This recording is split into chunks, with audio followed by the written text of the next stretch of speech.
works quite well,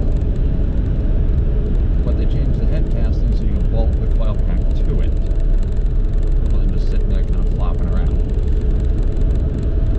Now, I didn't realize this when I did it, but it's a better casting for the head anyways. It's stronger in the places where the other casting that came with this generation was weaker.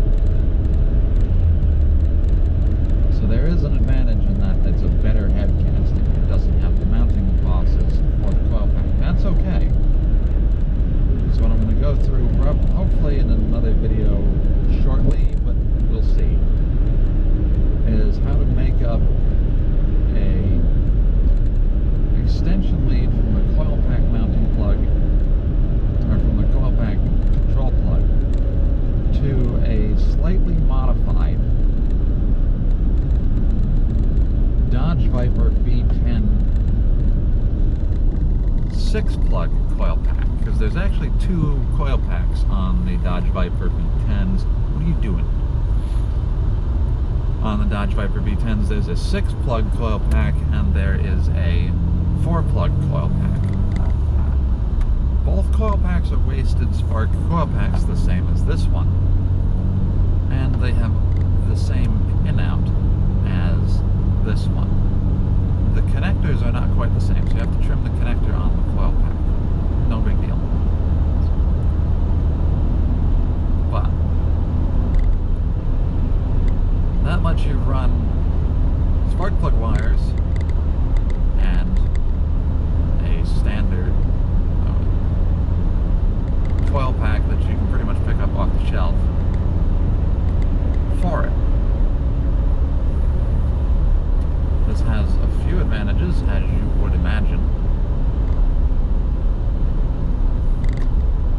One of which being you get a hotter spark, which is quite nice, and you don't have the coil pack flopping around. Also makes it so it's a little bit easier to do spark plug replacements, because the coil pack, it's kind of hard to get out because it's under the heater hoses and that sort of stuff. It's not a pain, it's just slightly annoying. So that's one thing I want to do. Another thing I'd like to do is, I do have my ham license, as you guys probably know. I want to mount a ham radio in here. I want to get all set up for that, get the antennas mounted, and actually start to be able to use it. We'll see how that goes too. Other than that, I don't think there are any other big things that I want to do. Mod-wise right now, I want to do bumpers at some point, excuse me.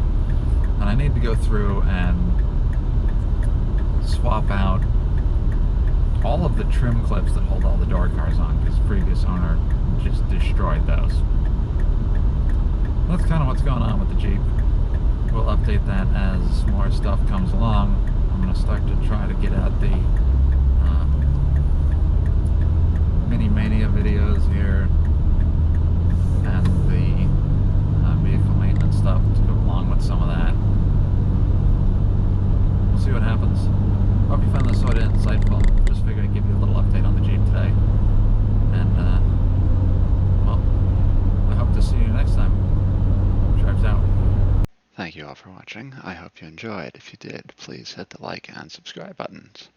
It really helps me out, and it lets you know when I put something new up. New videos will be going up on Tuesdays or Thursdays at 8 a.m. Eastern. And if I do decide to do live streams, I will try to give 24 hours notice. So hit the subscribe button on the channel, and you'll be notified when I post that stuff too. Hope to see you next time. Sharps out.